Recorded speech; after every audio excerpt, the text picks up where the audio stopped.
है कुर्बान अखिलेश भैया तेरे नाम, ये जवानी है कुर्बान अखिलेश तेरे नाम, ये जवानी है कुर्बान अखिलेश भैया तेरे नाम, ये जवानी है कुर्बान अखिलेश भैया तेरे नाम, ये जवानी है कुर्बान अखिलेश भैया तेरे नाम, ये जवानी है कुर्बान अखिलेश भैया तेरे नाम, ये सभाध्यक्ष अखिलेश भैया तेरे नाम, इस सभा के अध्यक्ष तेरे नाम, चुनावी जनसभा के अध्यक्ष प्रबंधक आदरणीय राजेंद्र सिंह जी, मंच पर उपस्थित हमारे पार्टी के प्रत्याशी पूर्व मंत्री आदरणीय शाकिर अली साहब, नौजवान जिला पंचायत सदस्य परवेज आलम, कमलेश पांडे जी, मंजूर हसन जी, रामेंद्र त्रिपाठी जी, राम प्रकाश यादव जी, शाकिर अली चेयरमैन अल्पसंख्यक प्रकोष्ठ, ओम प्रकाश यादव, राम प्रकाश यादव जी, श्रीमती कनक लता सिंह जी, पूर्व राज्यसभा सांसद, हुसैन अहमद साहब और हमारी पार्टी के यश भारतीय प्राप्त राष्ट्रीय पहलवान राम आसे जी, पार्टी के हमारे सभी पदाधिकारी और इस चुनावी जनसभा में उपस्थित बड़ी संख्या में हमारे आदरणीय बुजुर्ग, किसान भाई, नौजवान साथी, माताएं, बहनें और पत्रकार बंधुओं, मैं सबसे पहले आप सबका, जितने लोग चुनावी सभा में उपस्थित हैं, आप सबका धन्यवाद और आभार प्रकट करता हूं इस चुनावी जनसभा को सफल बनाने के लिए। जिंदाबाद। पिछला लगभग एक महीना हो गया है और लगातार हम समाजवादी लोग प्रचार कर रहे हैं और जब से साइकिल मिली है तब से प्रचार चल रहा है लगातार।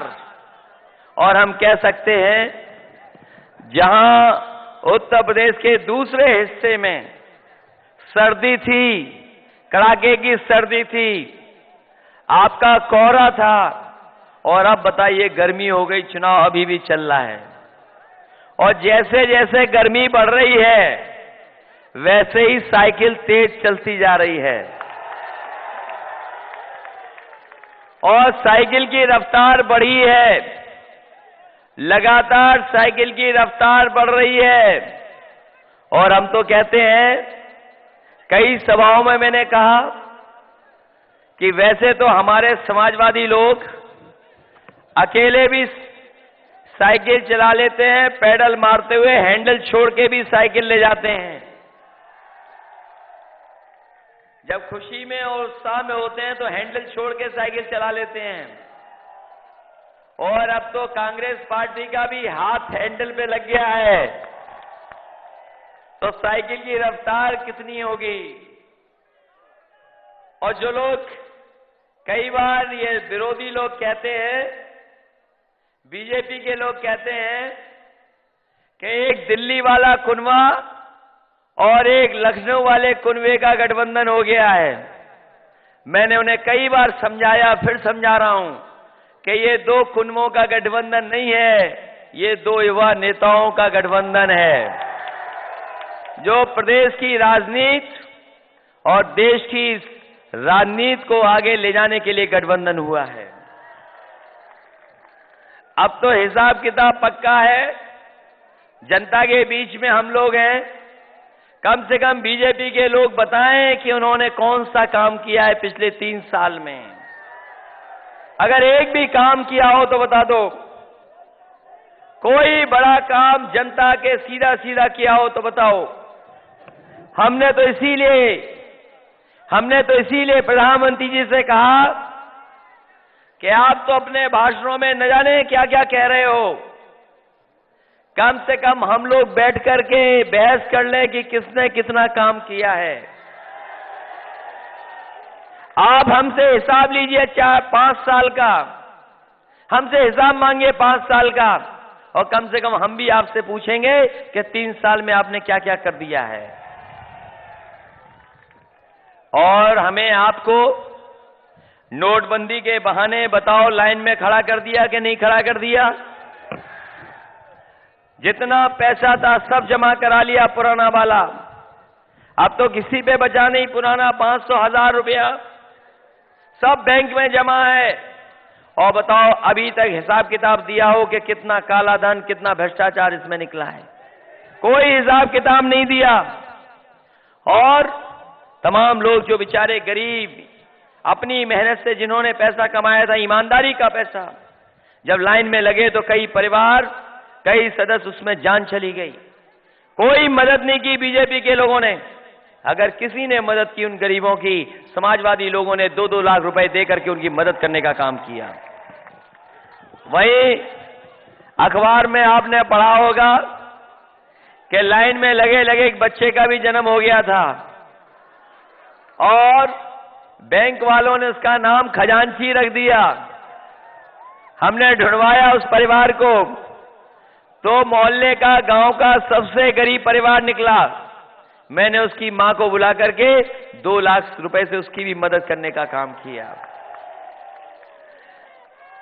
सोचो, ये तो सब नोट बंद हो गया, जमा करा लिया, सब कुछ कर लिया। कम से कम जनता को तो बताते हैं कि हिसाब किताब क्या है, बैंकों में कितना जमा हुआ है। लेकिन आज तक बीजेपी के लोगों ने हिसाब नहीं दिया है। और मैं कहना चाहता हूं कि ये नोट, ये रुपया काला सफेद नहीं होता। अगर कोई चीज काली सफेद होती है तो हमारा आपका लेन देन काला सफेद होता है। किसी ने कारोबार किया, मुनाफा कमाया, टैक्स नहीं दिया, वो पैसा काला हो गया। और उसी काले पैसे से अगर कारोबार किया, टैक्स दे दिया, मुनाफा कमा लिया, तो वही पैसा सफेद हो गया। इसलिए लेन देन तो काला सफेद होता है, रुपया और नोट कभी काला सफेद नहीं होता। इन्होंने देश को धोखा देने का काम किया। और फिर जब उन्होंने लाइन में लगाया, इस बार हम लोग अपनी मर्जी से लाइन में लगेंगे। उन्होंने नोट के लिए और हम वोट देने के लिए। हमने आपने बहुत सुन ली उनकी मन की बात। कितना रेडियो पे सुनाया मन की बात, जाने कितनी सुना दी मन की बात, टीवी पे भी मन की बात। और जनता अभी तक नहीं समझ पाई उनके मन की बात। कोई समझ पाया हो तो बताओ। और हम समाजवादी लोग कहते हैं, हो गई बहुत आपके मन की बात, कम से कम अब करो काम की बात। और शायद देवरिया में आ रहे हैं प्रधानमंत्री जी, देवरिया में आ रहे हैं, लेकिन वो महंगा वाला सूट पहन के नहीं आएंगे।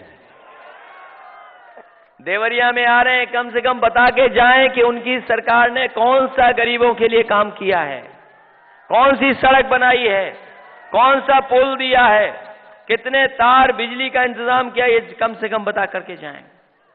लेकिन अभी तक कोई हिसाब किताब उनका नहीं है। और आपको याद होगा क्या कह रहे थे कि उत्तर प्रदेश में बहुत नकल हो रही है। एक मीटिंग में कहा गोंडा में कि उत्तर प्रदेश में तो बहुत नकल होती है, नकल माफिया हैं। हम तो ने पूछा, कई सभाओं में हमने नौजवानों से पूछा, बताओ उत्तर प्रदेश में कौन सी परीक्षा चल रही है जहां प्रधानमंत्री को नकल लग रही है? कहीं परीक्षा नहीं हो रही, लेकिन प्रधानमंत्री जी कह रहे नकल हो रही है। हम तो कहते हैं कि आपने भी नकल करके एक सूट पहना था, वो महंगा वाला, कम से कम बता के जाओ वो किसकी नकल करके आपने वो महंगा वाला सूट बनवाया था। और फिर कहते हैं कि हम भेदभाव करते हैं, हम भेदभाव करते हैं कि रमजान में ज्यादा बिजली देते हैं, दिवाली होली पे कम बिजली देते हैं। हमने आंकड़े दे दिए और हमने कहा कि जितना हम रमजान में बिजली देते थे उससे ज्यादा हमने दिवाली और होली पे बिजली देने का काम किया है। और वहीं हमने वाराणसी में, काशी में भी 24 घंटे बिजली दे रहे हैं। हम तो कहते हैं अभी काशी जाएंगे, अभी चुनाव वहां पर भी है। हम तो कहते हैं कि प्रधानमंत्री जी कम से कम गंगा मैया की कसम खाओ कि हम 24 घंटे बिजली दे रहे हैं कि नहीं दे रहे हैं वहां पर काशी में। अभी तक कसम नहीं खाई। और आप तो सब गांव की बातें जानते होंगे, जो कसम नहीं खाएगा तो समझ लो कितना झूठ बोल रहा है। और फिर वो बात करना चाहते हैं कब्रिस्तान की और रमजान की। हमने कहा हम बात करेंगे लैपटॉप की और स्मार्टफोन की। इसलिए साथियों, जहां बीजेपी से सावधान रहना है, वहीं एक पत्थर वाली सरकार वाली नेता भी हैं, उनसे भी सावधान रहना। आई होंगी आपके जिले में, बहुत लंबा भाषण पढ़ा होगा उन्होंने। हमारी सभा में तो सब एकदम लग रहा है जिंदाबाद नारे और ताली वाली बज रही है। और उनकी सभा में पता कर लेना, भाषण पढ़ रही थी, बाकी जनता कुर्सी पे सो रही थी। और फिर अब कितनी भाषा बदल गई है, कह रहे हैं कि बहुत विकास करेंगे, अब स्मारक और मूर्तियां नहीं लगाएंगे। हम तो कहते कौन भरोसा करेगा आप पर कि जिसने अपनी जिंदा में मूर्ति लगाई हो और जिसने आंख कान मुंह अपने पत्थर के पहले ही करवा लिए हों, कौन भरोसा करेगा। और फिर जो बड़े बड़े हाथी लगे लखनऊ में, 9 साल से हम लोग देख रहे हैं, पत्थर के हाथी खड़े के खड़े हैं, बैठे के बैठे हैं, बैठे वाला खड़ा नहीं हुआ, खड़ा वाला अभी तक बैठा नहीं पत्थर का हाथी। और फिर कहने को तो वो हमारी बुआ हैं, लेकिन कब बीजेपी से रक्षाबंधन मना लें इसका कोई भरोसा नहीं। कब रक्षाबंधन मना लें, पहले भी 3 बार मना चुकी हैं। इसलिए साथियों, हम आपसे निवेदन करने आए हैं कि ये चुनाव सरकार बनाने का है और उत्तर प्रदेश के भविष्य को किन के हाथों में जाए उसका चुनाव है। कम से कम समाजवादी लोगों ने काम किया और बिना भेदभाव के काम किया। ये लैपटॉप अगर बटा है, लगभग 40,000 हम लोगों ने लैपटॉप बांटा। ये हम पे आरोप लगाते हैं कि हमने भेदभाव किया है। हम तो कहते हैं बीजेपी के लोगों से, जिस बच्चे को लैपटॉप मिला है कम से कम उससे पूछें जाकर के कि समाजवादी लोगों ने क्या भेदभाव किया है। कोई जवाब नहीं उनके पास। हमने तो सूची भी पढ़ दी, और पिछली बार जब मैं आया था देवरिया में, तब भी मैंने कहा था कि पिछली बार जिन बच्चों को हमने दिया था, बिना भेदभाव के हमने लैपटॉप दिया। और हम तो 6 बच्चों के अभी भी नाम पढ़ रहे हैं। बीजेपी वाले बताओ क्या भेदभाव किया है, और जाकर के उन बच्चों से पूछो कि हमने क्या भेदभाव किया है। जिन बच्चों को हमने लैपटॉप दिया था, पहला जिसका नाम है राहुल राज सिंह, दूसरा बेटा है मोहम्मद वारिस, मोहम्मद नवाब अंसारी, बेटी सुप्रिया मौर्य, सुमिता यादव, पाली राय। ये तो केवल मैंने 33,000 लैपटॉप जो बांटे उसमें केवल 6 लोगों का नाम पढ़ रहा हूं मैं। सोचो 33,000 के पास जाओगे तो आपको पता लग जाएगा सच्चाई क्या है। कोई भेदभाव नहीं किया। समाजवादी पेंशन बांटी, कोई भेदभाव नहीं किया। विद्याधन दिया, कोई भेदभाव नहीं किया। बताओ एम्बुलेंस कहीं भेदभाव कर रही है? 102, 108। और नई व्यवस्था शुरू की है पुलिस वाली। ये कई बार हमारे साथी शिकायत करते थे कि ये जो पुलिस है, अगर फोन मिलाया थाने में तो फोन नहीं उठा, और कहीं एसओ साहब का दिमाग गर्म रहा होगा, फोन मिलाया होगा तो पता नहीं कौन सी भाषा इस्तेमाल कर दी होगी। इसलिए हमने नई व्यवस्था दी है, ये 100 नंबर वाली।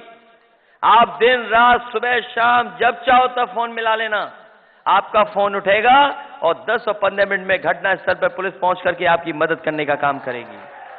हम तो कहते हैं बीजेपी के लोग, कानून व्यवस्था पे सवाल उठाने वालों, कि आपके प्रधानमंत्री तो दुनिया में न जाने कितने देश घूम आए, अगर कोई चीज हमारे लिए और जनता के लिए लाए हो तो बता दो।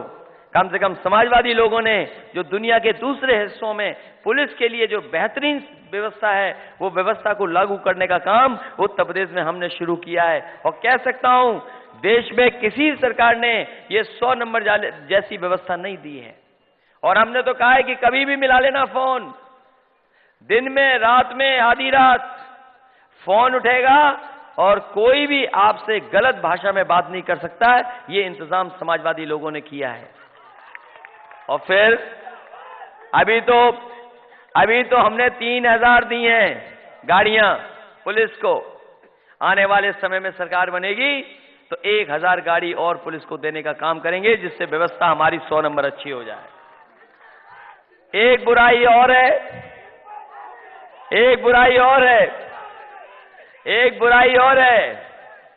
एक बुराई और है, हम तो टीवी वालों के सामने बोलते नहीं हैं क्योंकि चैनल पे चला देंगे। वो बुराई लेन देन वाली, आने वाले समय में अगर कोई इस तरह की बुराई की शिकायत आएगी, आप 100 नंबर पे लिखा देना, उसकी मदद करने का काम समाजवादी सरकार में 100 नंबर से होगा। हम तो कहते हैं कि इससे बेहतरीन व्यवस्था कहीं हो तो बता दो, किसी सरकार ने किया हो तो बता दो। कोई व्यवस्था नहीं दी, कोई मदद नहीं की, और केवल झूठी बातें करते हैं। इसलिए हम आपको सावधान करने आए हैं। हालांकि ये बाबा जो हमारे बगल में है गोरखपुर में, हमने पूछा, एक जगह उन्होंने इंटरव्यू दिया कि कोई बिजली नहीं आ रही है। उन्होंने इंटरव्यू में बोल दिया कि बिजली भी भेदभाव कर रही है। हमने कहा बाबा जी ऐसा करना, अपने आश्रम के बगल में जो तार चल रहा है उसको छू के देख लेना बिजली आ रही है कि नहीं आ रही है।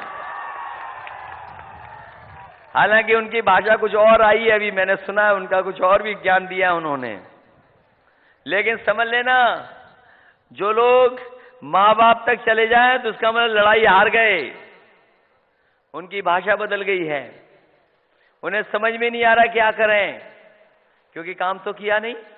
एम्स की जमीन समाजवादी लोगों ने दी, 500 और 200 बेड का अस्पताल जैपनीज इंसेफेलाइटिस है उसके लिए समाजवादियों ने बना दिया, एम्बुलेंस समाजवादियों ने दे दी। हम तो कहते हैं बाबा जी आपकी कोई एम्बुलेंस हो तो हमें बता दो, हमारी तो है 102 108 जो व्यवस्था चला रहे हैं। पुलिस के लिए 100 नंबर भी है, आपने कौन सी नई व्यवस्था दे दी है बता दो। इसलिए आप सबसे हम निवेदन करने आए हैं कि जब आकलन करोगे तो समाजवादियों को सबसे आगे पाओगे। सबसे ज्यादा काम करके समाजवादियों ने दिखाया। अभी तो 500 रुपया मिल रही है पेंशन, समाजवादी पेंशन। अभी तो गरीब को लोहिया आवास दे रहे हैं, लोहिया आवास भी बने होंगे गरीबों को। आने वाले समय में तय किया है कि हम संख्या को 2 गुना 3 गुना भी कर देंगे। कोई गरीब नहीं बचेगा जिसको हम लोहिया आवास न दे दें, लोहिया आवास देने का काम करेंगे। वहीं अभी गांव में विकलांग पेंशन अलग है, विधवा पेंशन अलग है, तमाम गरीबों को हमने समाजवादी पेंशन दी है। आने वाले समय में तय किया है सब पेंशनों को मिला करके, और जो तमाम गरीब परिवार हमारे छूट गए उनको जोड़ करके 1000 रुपया महीना पेंशन देने का काम समाजवादी लोग करेंगे। स्कूलों में हालांकि हमने अभी बैग दिया है, बर्तन दिए हैं बच्चों को, ड्रेस भी दे दी है, 1 हफ्ते में दूध भी दे रहे हैं बच्चों को, फल भी दे रहे हैं स्कूल जो पढ़ने आ रहे बच्चे। और आने वाले समय में तय किया है गरीब परिवार के जो बच्चे आएंगे उनको सभी को हर महीने 1 किलो मिल्क पाउडर और 1 लीटर देसी घी दे करके उनकी मदद करने का काम समाजवादी लोग करेंगे। ये सुविधाएं अगर कोई दे रहा है तो समाजवादी लोग दे रहे हैं। इसलिए चुनाव में हमारे पूर्व मंत्री साकिर अली साहब को अच्छे वोटों से जिताना। ये लगना चाहिए कि पत्थरदेवा वाले लोगों ने जिता के भेजा था। ये लगना चाहिए कि पत्थरदेवा के लोगों ने साइकिल जिता करके भेजा है। और जब जिता करके भेजोगे अच्छे वोट, पहले से ज्यादा वोटों से जिताओगे तो आपकी बात मान लूंगा मैं। और अगर पहले से कम वोट से जिताए तो बात नहीं मानूंगा। इसलिए बड़ी संख्या में मजरे और गांव हमने विद्युतीकरण किए हैं। इतने देवरिया जिले में इतने कभी मजरे और गांव में विद्युतीकरण नहीं हुआ होगा जितना समाजवादी लोगों ने किया है। उसके बावजूद भी अगर कुछ गांव छूट गए हैं, मजरे छूट गए हैं, गांव तो नहीं छूटे होंगे, मजरे छूटे हैं, उन 300 के 300 मजरों में हम विद्युतीकरण कराने का काम सरकार के माध्यम से होगा। जर्जर हाल है, उनको ठीक कराने का काम किया जाएगा। वहीं आपके टाउन एरिया में पत्थरदेवा टाउन एरिया बन जाए तो हम बनाने का काम करेंगे। और आपके तार खंबे, कुछ जगह हमने तार अंदर कर दिए कुछ जिलों में, आपके पत्थरदेवा में भी पूरे के पूरे तार अंडरग्राउंड कर करके आपके खंबे और तार नहीं दिखाई देंगे। अंडरग्राउंड जैसे बड़े शहरों में होते हैं बिजली का इंतजाम, वो करने का काम हम करेंगे। वहीं महिला डिग्री कॉलेज, महिला डिग्री कॉलेज भी बनाने का काम करेंगे, साथ ही साथ 2 और टाउन एरिया। ये सच बात है, ये सच्चाई है कि जो हमारे गांव बड़े हो गए या जो हमारे कस्बे बड़े हो गए हैं, उनमें वो बुनियादी सुविधाएं नहीं मिल पा रही हैं जो मिलनी चाहिए टाउन एरिया के हिसाब से। इसीलिए हम आने वाले समय में, चाहे हमारे गांव हो चाहे वो कस्बे, जिनकी टाउन एरिया की मांग होती है, कम से कम उनमें जो शहरी सुविधाएं होती हैं, उन सुविधाओं को देने का इंतजाम समाजवादी लोग करेंगे। हम नई योजना बना करके जो हमारे बड़े गांव या बड़े कस्बे हो गए हैं, क्योंकि वहां पर भी बड़े पैमाने पे समस्याएं हैं, उन समस्याओं को दूर करने के लिए, बुनियादी समस्याओं को दूर करने के लिए हमें अलग से व्यवस्था बनानी पड़ेगी, तो वो सुविधाएं देने का काम करेंगे। इसलिए साथियों, जहां काम हमारा बहुत है, साइकिल आगे बढ़ रही है, तो देवरिया से कम हमारे साकिर अली जीत करके जाएं अच्छे वोटों से। और हमारा एक साथी इशारा कर रहा है हाथ से यूं वाली कोई बात, मैंने कह दिया, इन्होंने सुना नहीं लगता। हमने कहा कि ज्यादा वोटों से जिताओ, पहले से ज्यादा, हम आपका कहना मान लेंगे। और केवल ये नहीं जीते, और साथियों की भी मदद करना। एक कांग्रेस के साथी जो हमारे नामारासी हम नहीं पहुंच पा रहे उनके यहां, उनकी भी मदद करना। और कम से कम देवरिया में तमाम हमारे समाजवादी लोग जो चुनाव लड़ रहे हैं, उनको जिताने का काम करना, मदद करने का काम करना। 1, 2, 3, 4, 5वें चरण तक तो जनता ने मदद की है। ये 6वें 7वें के चरण के लोग अगर हमारी मदद कर देंगे तो समाजवादी पार्टी की बहुमत की सरकार बनेगी। और इसीलिए प्रधानमंत्री जी घबरा गए हैं, गठबंधन की बात कर रहे हैं। बीजेपी के लोग तो पहले 300 सीटों की बात करते थे, अब हम पूछना चाहते हैं, बताओ अब आप क्यों गठबंधन की बात कर रहे हो? और गठबंधन की बात करते करते कह रहे हैं कि समाजवादी लोग अपनी गोदी में बैठा लिए हैं कांग्रेस को। हम तो कहते हैं जरा अपनी गोदी भी देख लो कि आपने कितने दल अपनी गोदी में बैठाए हैं। और ये गठबंधन, जैसा मैंने पहले कहा, कि 2 युवा नेताओं का है जो प्रदेश और देश की राजनीति को आगे ले जाने का काम करेगा।